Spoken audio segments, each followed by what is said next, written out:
Olá para todos. Para quem está chegando agora, eu sou o professor Edgar. E o tema dessa apresentação, feijão de porco como fonte enzimática natural. Então, inicialmente, para contextualizar, eu vou apresentar uma reação enzimática genérica.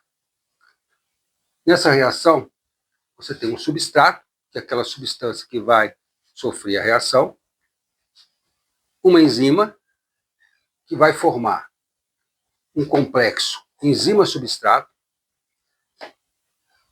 e em seguida, essa enzima vai ser liberada da mesma forma com que ela iniciou o processo, e o produto da reação. Aqui é uma representação simplificada. Às vezes tem várias etapas, né, na reação. A vantagem da reação enzimática é a velocidade. A reação enzimática ela é muito mais rápida do que a reação sem a presença da enzima. Então, ela, vamos dizer, é um fator cinético. Ela não altera o ponto de equilíbrio da reação, ou seja, ela não altera o fator termodinâmico da reação. Ela altera apenas a velocidade, ou seja, o fator cinético. E existem diversos tipos de reações com a participação de enzimas, né? Tipo reações redox, reações de polimerização, e no caso aqui vai ser a reação de hidrólise. O substrato dessa reação de hidrólise é a ureia. E a enzima, a urease. Então, a urease é que é a enzima que vai ser obtida a partir da fonte natural, que no caso é o feijão de porco. Falando um pouco da ureia, ela é uma forma de excreção do nitrogênio proveniente de reações metabólicas, que é utilizada principalmente pelos mamíferos, né, e alguns tipos de peixes, né, como os peixes cartilaginosos, para a excreção desse nitrogênio. Outras formas de excreção seria diretamente a amônia, NH3, como eu já disse, a ureia, e também ácido úrico, as três principais formas de excreção de nitrogênio. No caso, a toxicidade desses compostos ela aumenta aqui, a partir do ácido úrico para cima, ou seja, o ácido úrico é o menos tóxico, ele é praticamente muito pouco solúvel em água, a ureia é solúvel em água e a amônia também é solúvel. Só que a amônia ela tem uma toxicidade muito, muito elevada. Então, os organismos que excretam diretamente a amônia são só aqueles organismos que têm grande disponibilidade de água. Tipo, por exemplo, os peixes, né? Não os cartilaginosos. Né? Apenas os peixes, quer dizer, apenas não. Os organismos que excretam amônia precisam de ter muita água em volta.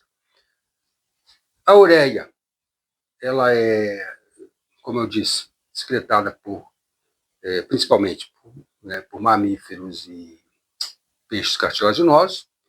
E o ácido úrico, ele é excretado por aqueles organismos que têm pouca disponibilidade de água, né?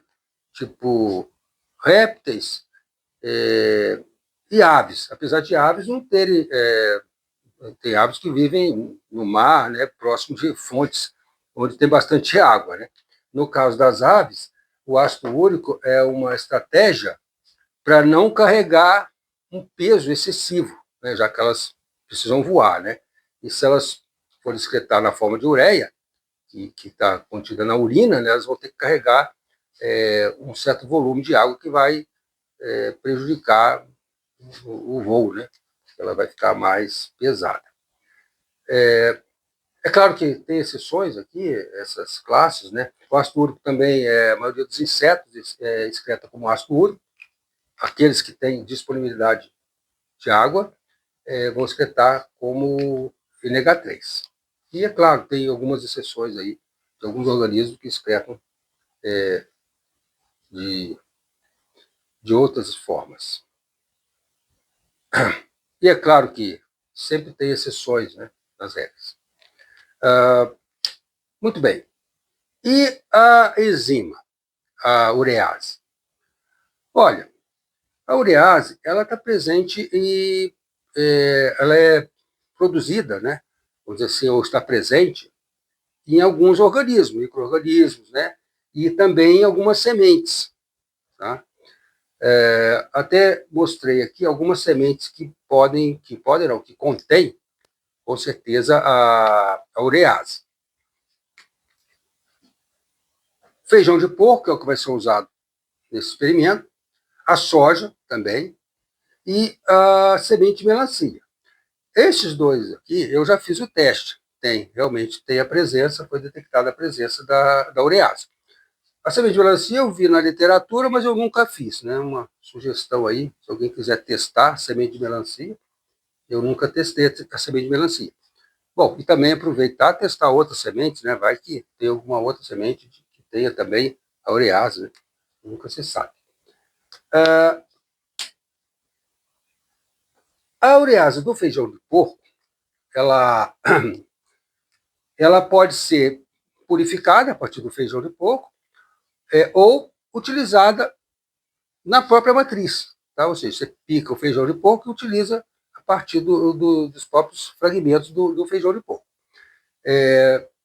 Até trouxe para mostrar a vocês, quem não conhece o feijão de porco, olha, esse feijãozão branco, esse aqui é o feijão de porco, ó, comparado com o feijão comum, o feijão preto, ó, ele é bem maior e é branco. Tá?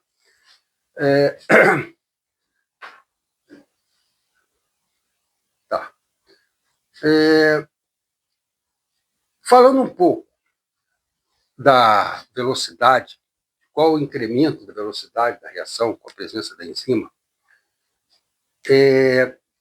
olhando na literatura, na internet, né, eu vi uma citação de um aumento de 10, na ordem de 10 a 14 vezes em relação à reação não catalisada. Eu confesso a vocês que eu achei isso aqui um pouco exagerado, mas olhando lá, tem algumas enzimas que, inclusive, dão um fator maior ainda. Tá? Mas só para vocês terem ideia de que 10 a 14, ou 1 vezes 10 a 14 seria 1, 2, 3, 4, 5, 6, 7, 8, 9, 10, 11, 12, 13, 14. Ou seja, 1000, milhão, bilhão, trilhão. 100 trilhões de vezes. É um fator realmente muito elevado. Numa outra literatura, eu vi o fator de 10 a 4. É um pouco mais perto, talvez, da realidade. Né?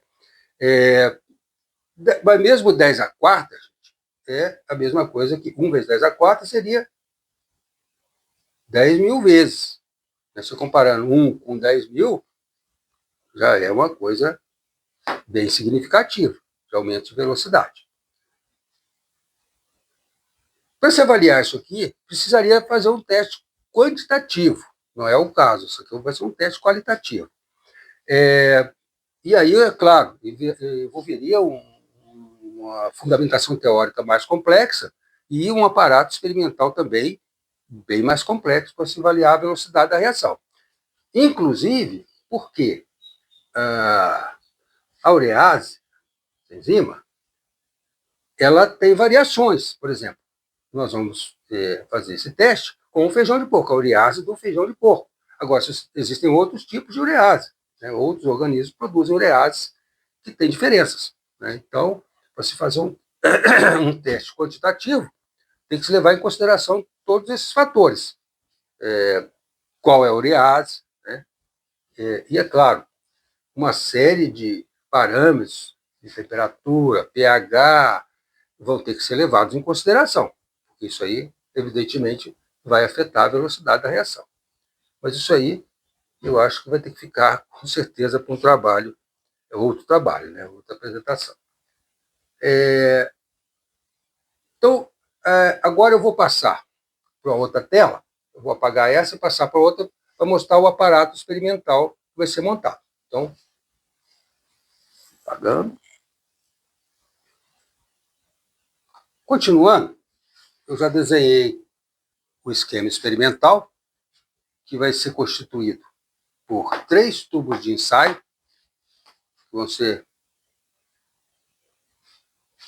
numerados 1, 2, 3,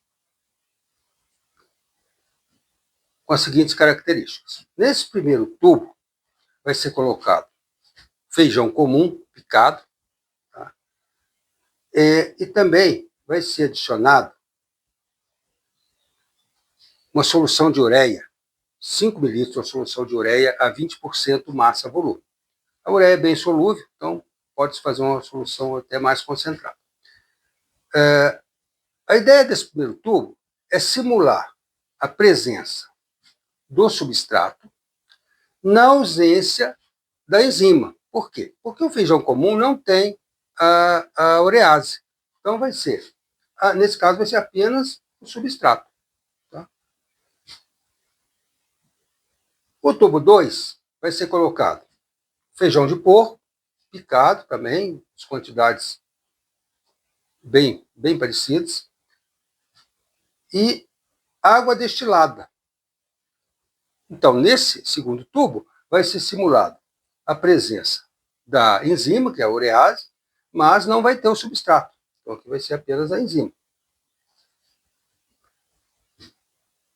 E, finalmente, no terceiro tubo, vai ser colocado o feijão de porco, também, quantidades bem parecidas, e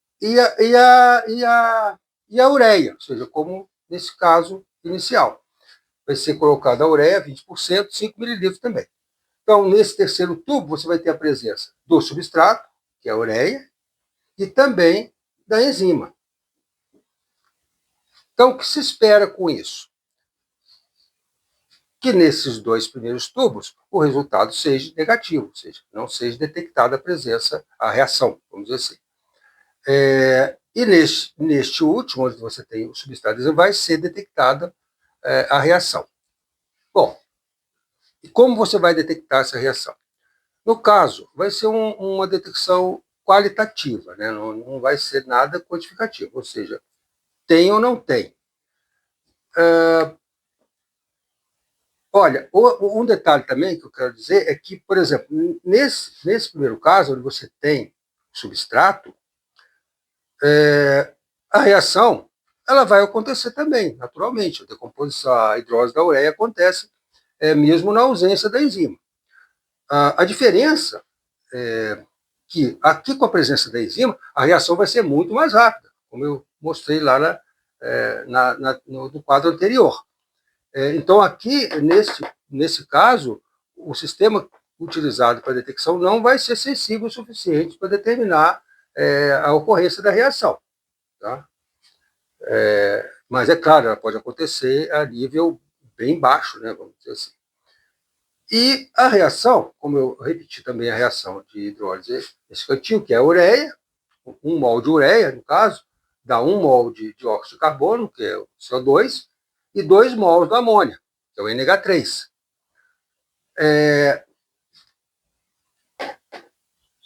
A detecção de qualquer um desses 2 produtos poderia indicar a ocorrência da reação, a um nível, uma velocidade pelo menos significativa para se enxergar, vamos dizer assim, os produtos. Então, poderia se escolher um ou outro. No caso desse experimento, eu escolhi detectar a presença do NH3. Um dos motivos é que, veja bem, para cada mol de ureia, você tem 1 mol de dióxido de carbono e 2 mol de NH3. Então, pelo menos o NH3 produz o dobro da quantidade do CO2. Aqui são 2 produtos, no caso, gasosos. Né? Vou colocar aqui. Tá? E como você pode detectar a presença do NH3? Olha, o NH3 ele é uma base fraca.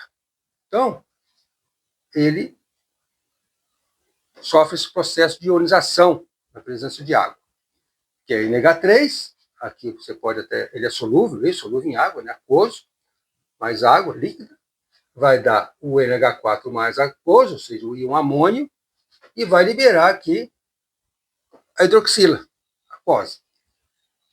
Olha, essa hidroxila, ela vai, se ela for formada em uma quantidade significativa, ela vai alterar o pH da solução. O pH da solução vai subir. Então, uma forma relativamente simples de detectar a presença da amônia é monitorar o pH. Tá? Como isso pode ser feito? Olha, também uma maneira simples é utilizar um indicador ácido-base, um indicador colorimétrico. Tá? E nesse caso, vão ser utilizados dois indicadores, inclusive. Vamos utilizar a fenolftaleína, que é um indicador bem conhecido, aí, utilizado em muitos experimentos, titulações. Ela tem uma viragem de incolor para lilás. Tá? Em pH alcalino, ela é lilás. Já o azul do bromotimol tem uma viragem de amarelo, meio ácido, para azul e meio alcalino. O que diferencia um pouco esses dois indicadores, fora, sem considerar a cor, a coloração, é claro, é a faixa de viragem. Tá? A fenolftaleína, ela tem uma faixa de viragem um pouco mais alta do que o azul de bromotimol. Tá? Eu até escrevi aqui, ó. Ela tem uma faixa de viragem entre 8 e 10. Então é nessa região em que ela muda. Quando ela está subindo o pH, ela vem do incolor e passa para lilás. Observe que essa faixa ela já está na região alcalina, né? Porque, por exemplo, se você considerar, por exemplo, vamos chutar aqui 7,5, tá? Já é alcalino, né? A 25 graus, é claro. A 25 graus, o neutro, pH neutro seria 7, tá? Então, se você considerar, por exemplo, 7,5, ela já é alcalina. E a fenolftaleína não vai virar ainda, porque ela só começa a virar lá próximo do 8. Já o azul do bromotimol tem a vantagem dele ter uma faixa de viragem, cujo centro da faixa de viragem cai praticamente no pH 7. Tá?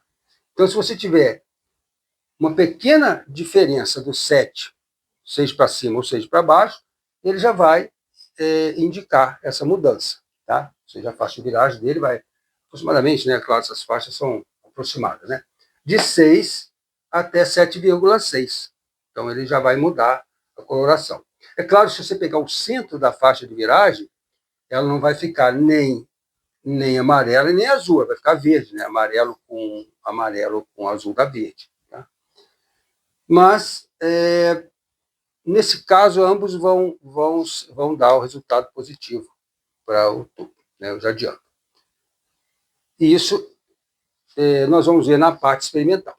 Então, eu vou passar agora para a bancada para que possamos fazer a demonstração prática mesmo. Tá? Passando, então, para a nossa parte experimental, temos aqui os aparatos que serão utilizados.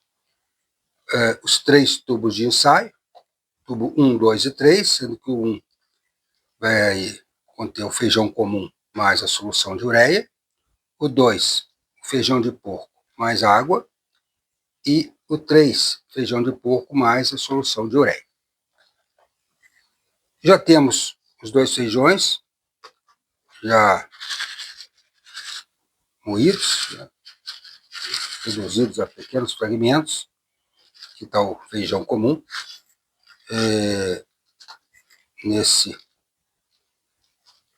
Aqui temos o feijão de porco também, já moído. E vamos então colocar cada tubo seus respectivos reagentes. No tubo 1 vai o feijão comum, uma certa quantidade. Aqui o método não é um método quantitativo, mas vou procurar manter mais ou menos a mesma proporção de todos eles. Tá? Então são 2. Tá mais um pouquinho porque caiu um pedacinho ali, tá? Esse foi então feijão comum. Limpar aqui, tirar um pouco do pó feijão comum. Feijão de porco, a mesma coisa. Vou manter sempre 2 porções, tá? Mais ou menos iguais. Todos fiquem equivalentes em termos de quantidade. Então foi 2 desses, agora vai 2 desse aqui. Tá?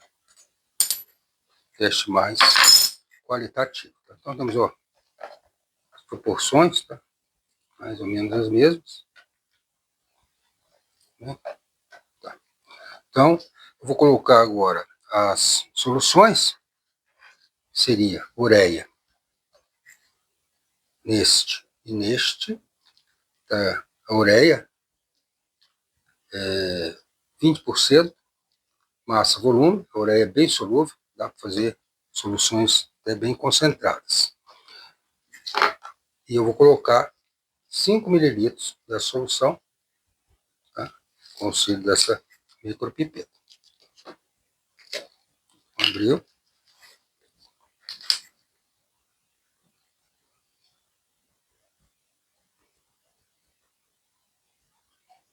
Então, no tubo 1 vai solução de ureia, já está lá o feijão preto. O feijão preto é o feijão comum, no caso. Né?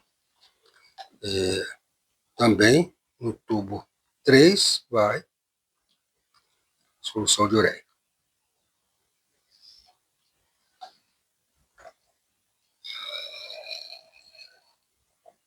Certo? Já no tubo 2 vai água no lugar da solução de ureia. Vou fazer uma medida aproximada aqui. Vou colocar como guia um deles. Colocar água destilada. Tá? Mais ou menos na mesma proporção, tá? Então vou dar uma pequena agitada. Tá? Vou fechar os tubos. Fechar parcialmente, né? Porque eu não vou apertar as rolhas aqui. Então vou deixá-las só meio soltas. Caso haja algum desprendimento gasoso, fica mais limitado na região interna do tubo. Mas não está hermeticamente fechado. Cotonete. Agora eu vou colocar os indicadores no cotonete. Primeiramente vou molhar a extremidade do cotonete. Solução aquosa, né? Que a reação da amônia vai ser com a água. Então, se tem água. Numa das extremidades eu vou colocar o indicador fenolftaleína, que isso aqui é uma solução alcoólica. Fenolftaleína, então, acho que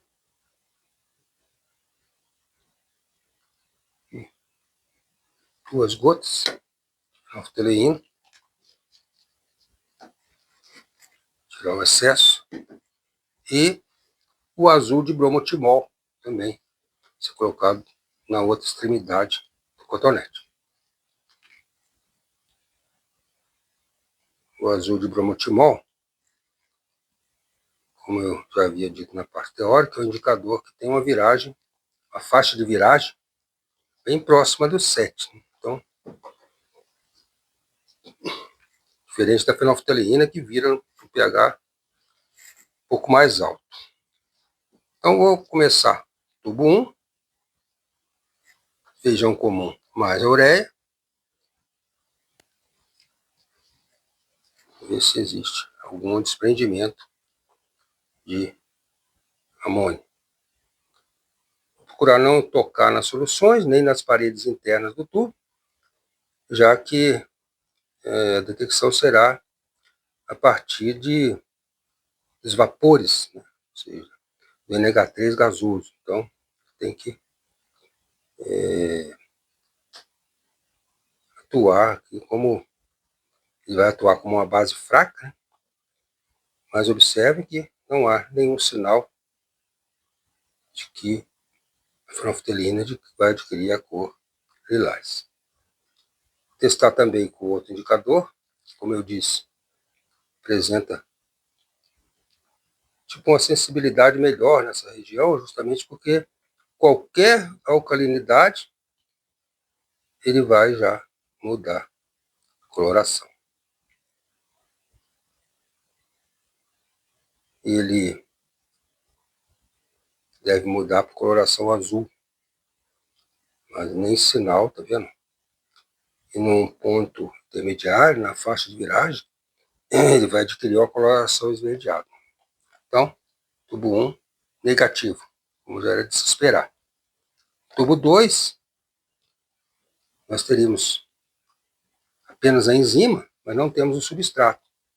Mas o teste vai ser feito justamente para se provar que, se desprender a amônia, ela não pode ser proveniente do próprio feijão, né? Então, sempre alguém poderia aventar essa possibilidade, né? Não, se a amônia se desprender do próprio feijão. Então, por isso é feito esse teste, como se fosse... Esses dois primeiros tubos são como se fossem dois testes em branco, né? Para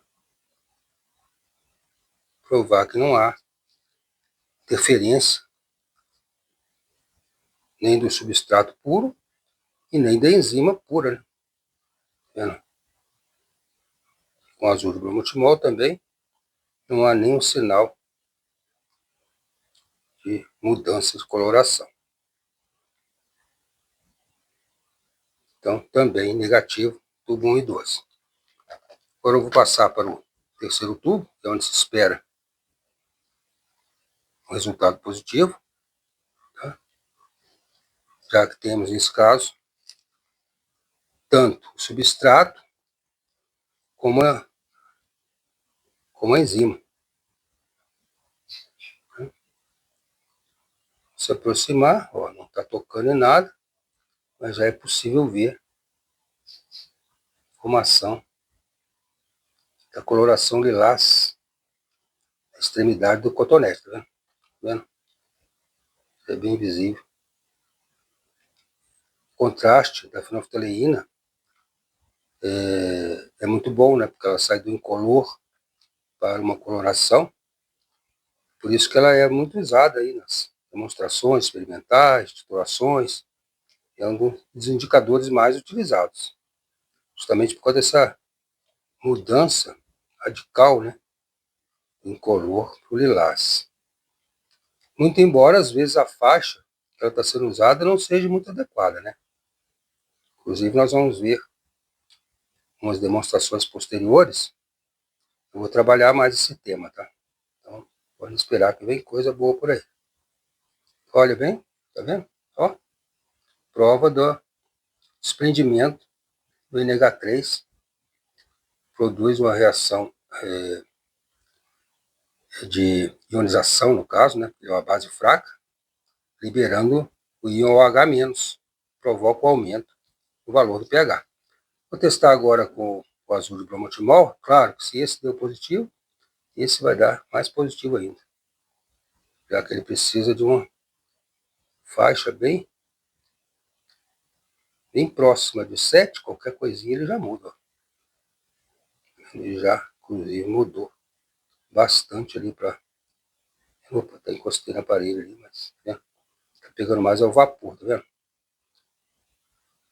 Já ficou bem já verde, ou seja, no ponto de viragem, e já vai mudando para o azul. O verde seria o intermediário, né? É justamente na faixa, né? Amarelo com azul dá verde. Então, por isso que ele fica esverdeado. Tá vendo? Mas já, ó, já nesse cantinho de baixo ali já tá azul. Já, o pH já tá subindo bastante. Vou tirar aqui para ver melhor, ó. Tá vendo? Essa ponta aqui já tá bem azulado. Tá? Então, tá aí a demonstração comprovando a ação da urease, a enzima, sobre o substrato, que é a ureia, uma reação de hidrólise. Então, era isso. Eu considero, então, encerrado a apresentação. Obrigado por assistir e até a próxima.